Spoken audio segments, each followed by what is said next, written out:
What's up, family? Gerald the Bossman here. You're tuned into the Bossman Show on AM 1010, AM 1430, 1055 The King.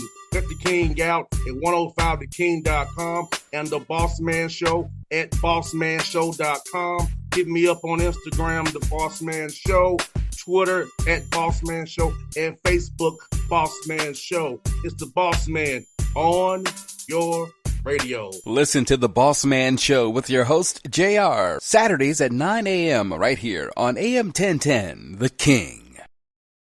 BS3 Network, changing the way you watch TV.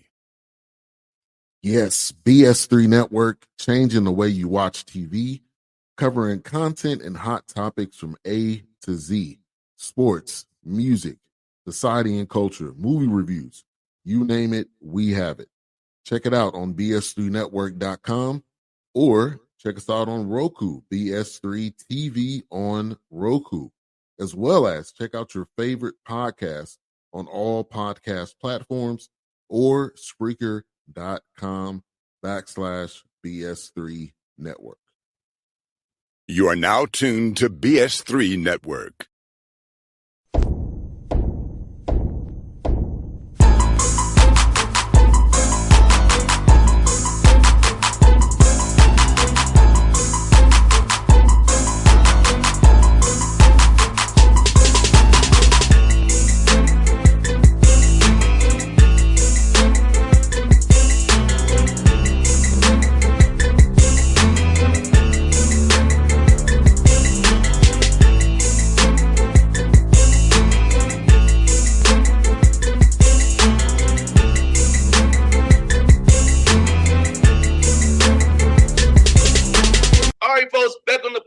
So you see in front of the show, Phil Martelli Jr. now with the VCU rounds. I'll joke with him off air. Still same color scheme, black and gold. Changing any suits and anything like that. Still good there. Phil, what's up? How you doing, man? Boss man, I'm doing great. I appreciate you. You've always been with us, and now we're a little bit closer to you. So hopefully we can get you in the building here at some point in time. 100%. That's why I said to myself, Richmond ain't that far from DC and Atlanta, so I can make it up that way and see you guys play, man. So I'm gonna ask you, man. How cool was it knowing that your sister Brian led you to an opportunity where schools wanted to bring you in, saw what you built up there, man? So talk about how it felt for you personally, just knowing that the hard work you put in there, Brian, really paid off. Yeah, I mean, I don't have to tell you, it's a collective effort, right? Like it was, I'm so appreciative of my time at Bryant as an assistant, as a head coach. That was a community of people that, supported us, that believed in us, that gave us the tools to be successful. A great coaching staff that was around me, great players that really drove the whole thing. So, to have that opportunity was, a really special one for me. And, Brian will always have a incredibly special place in my heart. And then, this is the nature of the beast, right? Like you have some success and all of a sudden, people come calling. And I'm not one that really lives in those hypotheticals of like, well, this could happen and that could happen. So anytime somebody would call and say, hey, this school wants to talk to you, I'd be like, really? Like it just kind of like would come out of the blue to me, where I guess, maybe to other people it would make sense. And I was like, oh, all right. Like I wouldn't think, I wasn't expecting or wasn't, kind of positioning for that. So, to have these opportunities and then, specifically to have an opportunity like VCU pop up that is, one of the best 20, 25, 30 jobs in college basketball that gives you the resources, that has, incredible support. I mean, I've been doing a radio show that has, the level of support at the radio show in June and July is crazy, right? For where other places are talking about football or they're talking about, whatever. And here it's like, all right, VCU basketball is doing a radio show and then it's packed, and you're like, this is crazy. It's June, like, what are we even going to talk about? So, really, really, blessed to be in a spot like this. And Phil, how cool is it to be at a school where basketball is kind of the front door of the university, where it is the flagship program of the university for athletics, men's basketball, and the where people football. So you are it. So people are going to be focused on VCU basketball because you're the flagship. How cool is it to know that you'll get the resources kind of first in that pecking order, knowing that you're the flagship program for the university? Yeah, I mean, you feel that, right? Like you feel it, and I think it's great. I think it's a great opportunity for all of us, right? You're in a good sized city in Richmond. It is very sports hungry and very sports centric here, um, and obviously that revolves a lot around VCU basketball. So it's been unique. It's been unique to leave the Northeast where the pro sports really drive everything. Being at some of the schools where I was, where you had, it was low level football, but you had football, so there was kind of some eyes on that. There was some eyes on you in basketball, but here it's like you feel it, right? Like you feel like you're walking down the street and people are there. They're yelling out their car windows. They're honking their horns. They're stopping you on, leaving a restaurant, picking up pizza and telling you how excited they are. And they're going through the roster better than I could, and then, well, this guy and that guy, and we're excited to see. And I'm like, man, it's pretty unique, in this day and age, but it also positions ourselves the way that college basketball is now. It positions ourselves to where I think we can continue to push things forward, and that's what we have to do. And I want to ask you about this. I saw your staff, man. How important was it for you to bring guys from Bryant with you who have been with you to see your vision, been loyal to you, and it helped you get to where you are today? How important was you make sure you brought some of those guys with you from Bryant down to VCU with you to be on this staff? Yeah, it was vital. I mean, I would not have, again, I wasn't looking to leave Bryant. I didn't think I'd be leaving Bryant. I was kind of setting my mind up to like, okay, let's keep this thing going at Bryant and, try to be here for, the next 25, 30, plus years, right? Because we loved it so much. My family loved it. I loved it. But any success I had, was not because of me, it was because of them, right? And I wanted to make sure that was rewarded, right? And I see this happen at different places where guys have success and then they move to a bigger job and they kind of leave guys behind. And I've never bought into that, right? Like if those guys are doing the job, like, again, like you said, that they know your system, they know how you operate, they know when you're in a good mood, they know when you're in a bad mood, they know how to get you out of that bad mood. They know those things. So, that was important to bring those guys with me. And then, the other additions that we were able to make. My brother, who had been here at VCU, being able to bring him back. He was an assistant at Penn State. Obviously, no one in the world, knows me better or is closer to me than him. So, to have him down the hall and his knowledge of me, his knowledge of the university because of his time here and how beloved he was here when he was here previously. Adding Brett Nelson, who was McDonald's All-American, played at Florida for Billy Donovan. Has been a head coach, has that experience. Being able to add some former VCU players, Brandon Roselle and Brad Burgess, who were part of the Final Four team, along with my Bryant guys of, Chris Cole, Brendan Phelps, Ryan Daly, mixing that all together, and then some really good young guys on the staff they are brilliant. They are hard workers. They are, everything that I like to go back in time and tell my 25 to 30-year-old self, like, go be like those guys. Harrison Chipkin, Mike Parmy, they're all guys that just really are really dedicated to the job, to the program, and to the student athletes. 100%. And having to build a new roster this summer, how much has it been more you kind of implementing team stuff and maybe letting them play more to kind of see what you have, or the development stuff that you usually do in individual wise, but with it being a new team and trying to establish a culture, how much have you kind of adjust your summertime this year? Yeah, I mean, it's been a blend. The keys that we wanted to get through. We're in our last three workouts here. So we're here on July 29th. Our guys leave on July 31st. So we'll work out today, tomorrow, Thursday, and they'll get out of here. So, the really what we wanted to get in was one, how we operate. Forget the X's and O's, but you know, we like our stuff to be up tempo. We like our stuff to be high energy, and we like to be efficient. There's not a lot of wasted time, right? Like we want to get from drill to drill. We want to, have a certain intensity about us. They've picked up on that.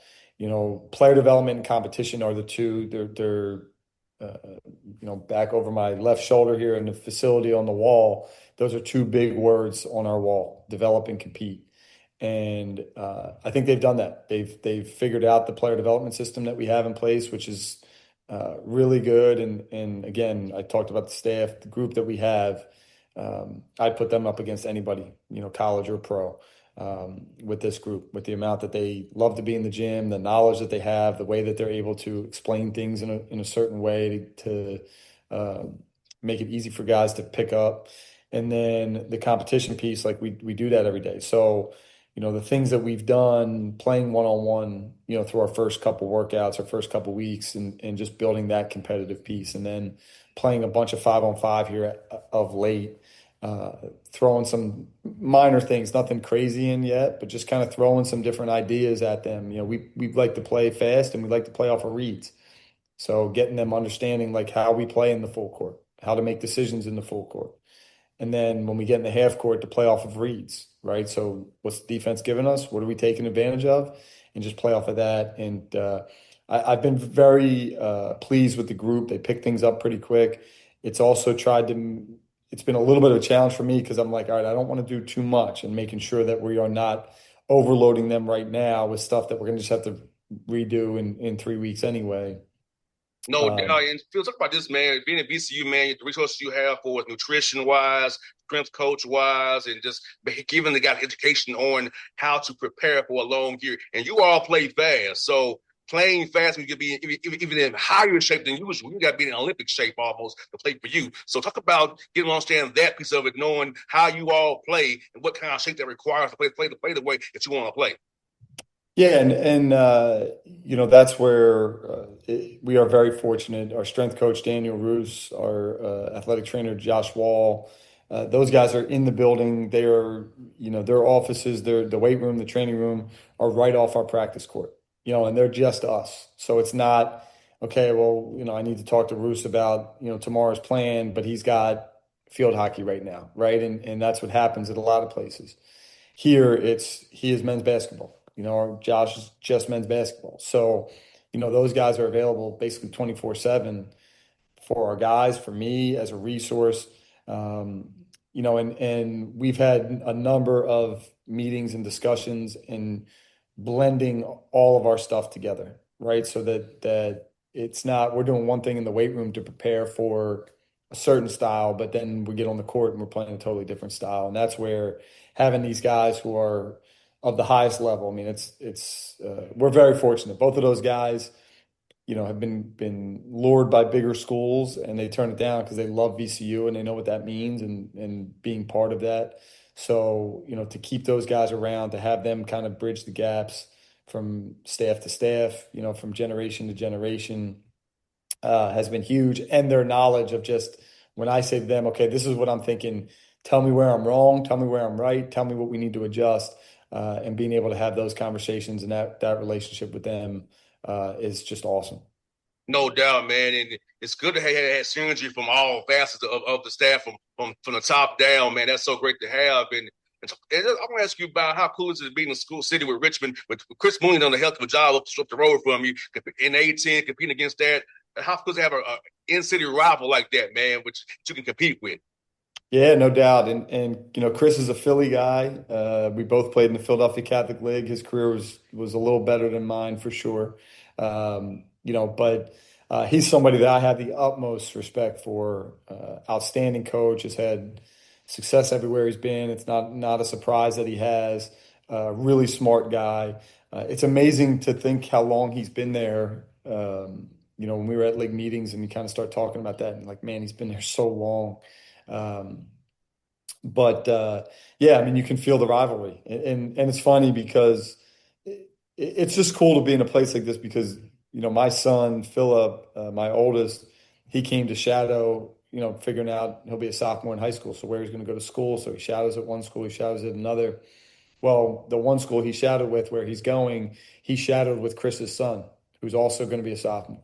So the two of them, to have that relationship and develop that connection and friendship already, but knowing that at least 2 times a year, they probably won't be speaking for a couple days. Day before, day of the game, day after, they probably won't be real happy with each other one way or another. So, but that's cool. That's what's part of it. I grew up in Philadelphia where that's part of the fabric, right? Like, you're walking down the street and there's a Temple house, there's a LaSalle house right next to each other, and yeah, they're the best of friends for a lot of days, but then there's some days where they're not, and that's a pretty cool thing. No doubt, 100%, man. That big five rivalry in Philadelphia is one of a kind, and playing at the Palestra is one of a kind too. And get y'all kind of had that little mini rivalry Yeah. right there at the same time, which was kind of cool, kind of reminded me. So I want to ask you about it, man. And also the 18 in general, man. It's a tough league, man. Top to bottom, no easy outs, no night of the week. Man, so talk about just best competitor that you are, knowing that you get to go against these top flight coaches, top flight talent every night, and see where your team stands at. And being the competitor, I know you and your staff is. Yeah, no doubt. I mean, that's you go down that list and you start looking at, when we go to the league meetings, you start looking around and you're sitting there going, man, like that guy's a great coach. That guy's a great coach. That guy's got a great coach. That guy's a great coach. That guy's a great coach. Like it's a lot of that. And the schools and the history. I mean, for me, this is what I grew up with. I grew up with Atlantic 10 basketball. And to me, that was college basketball. Obviously, I'm sure down south there were people that followed the ACC like crazy. And, in the Midwest, they followed the Big Ten like crazy. But to me, it was the Atlantic 10. I knew that conference inside and out. I knew all the gyms. I knew all the coaches. I knew all the players. I knew, everything growing up. So to now be here and to be a head coach in the conference, to look around at these places and look at the success that so many of them, not just the coaches but the programs have had over the years, truly is humbling. But it gets your juices flowing too, because I'm like, I've been there. I've been in those gyms. A few of them, I guess I've been there as a head coach, not a ton, yet, but as the head coach at Bryant, we played a couple of them. But now to be like, I've been in those gyms as a fan, watching my dad. I've been in those gyms as a player on the team with my dad. I've been in some of those gyms as an assistant coach, but now to walk in those gyms as a head coach and be leading your own program and, and the program that quite frankly is kind of the flagship, I think, along with one or two others of the conference, is really, like I said, it's a humbling thing to think about. And Phil, I got two more for you, brother. How has it been on scheduling side now where you're not Kevin be bought now, where you kind of pick and choose from being where people don't want to play you because you won so much. Now you kind of have in that position now where you kind of pick and choose how to play schedule wise. So how's it been if you can be on the other side now of this scheduling game, man? To be honest with you, it's been tough because, I don't like to shy away from anything, right? Like I want to play a tough schedule. I want to play, the power conference teams. But quite frankly, they don't want to play us, and that's what's hard, like we try to do neutrals and try to do these unique situations. And, we've had power conference teams that we thought we had agreements with that then have backed out, and decided to do something else. So, it's frustrating at times, but it's not anything like you said. I'm used to that. I'm used to the rejection of scheduling. When we're almost there, we need one more game. We'd love to get a neutral, power four game somewhere. I think we're a good opponent for that, with where our metrics usually are and where we could be. But it takes two to tango, and a lot of times we're the only one on that dance card for whatever reason. And that's not unique to VCU. There's obviously several others like us that deal with that, but yeah, we're always looking. I mean, we're not ducking anybody. We'll play whoever, and if we can do home and home, great. If it's a neutral, great. If it's a other unique situation, we'll do it. 100%. I hope Georgia Tech and Georgia may want to play you. I'm just throwing it out there. We'd love that. We'd love that. Coach White, Coach Stoudemire, hit my man up. Hit him up. So, man, No, I we know love you're those games. Any of those ACC, SEC games we can get, we'll take them. Yes, indeed, man. I know you have basketball camp this week, man. And I know for me, camp was always fun to be around camp, going to camp or something I did off Smallons as a kid. So how important is for you to put on basketball camp for these young kids and give them the opportunity to come on college campus, give them an idea of what it could be. And also, you kind of have a built-in family with these kids going to come to the game. They know the players, they know the staff, they cheer for you. How cool is it to do that for these kids, man? Yeah, it's been great to all the events where we can get out and touch the community have been really special to me. I camp is obviously in our blood. It's that's how my dad kind of came up and working camp and running camps, and he's still to this day. I think you start talking about camp and he starts getting excited. And so being able to run camp here, again, bring the community in, get these kids around, get them to meet our guys, get them to see our guys. I mean, it's there's really not anything more special than that. It's what the summertime's about, getting these kids together, getting them in the gym and getting them better, but also having a lot of fun doing it. And you know what, Phil, before we wrap up here, man, I know for me, going to basketball camp helped me know where I was going to go to school at because I had touched these universities already.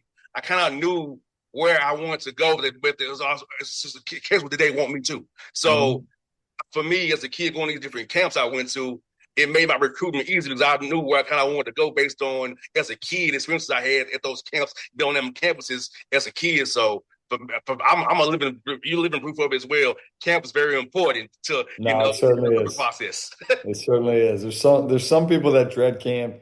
Around here, we love camp. So Yes, indeed, man. Well, Phil, brother, thank you so much for your time, man. Like I said, I got to come see you close to the ATL, and hopefully you get a game from with putting it. He goes to hell, maybe that call you, that'd man. be nice. That'd be nice. So, man, I appreciate you, man. I'm cheering for you as always, brother. And I'm always here for you. Anytime I can help you out, I'm always here for you, man. Thanks, boss man. I appreciate you. Thank you, brother. BS3 Network, changing the way you watch TV. Yes, BS3 Network, changing the way you watch TV, covering content and hot topics from A to Z, sports, music, society and culture, movie reviews, you name it, we have it. Check it out on bs3network.com or check us out on Roku, BS3 TV on Roku, as well as check out your favorite podcast on all podcast platforms or Spreaker.com/BS3 Network. You are now tuned to BS3 Network. What's up, family? Gerald the Bossman here. You're tuned into the Bossman Show on AM 1010, AM 1430, 1055 The King. Let the King out at 105theking.com and the Bossman Show at bossmanshow.com. Hit me up on Instagram, The Bossman Show, Twitter at Bossman Show, and Facebook, Bossman Show. It's the Bossman on your radio. Listen to The Bossman Show with your host, JR, Saturdays at 9 a.m. right here on AM 1010, The King.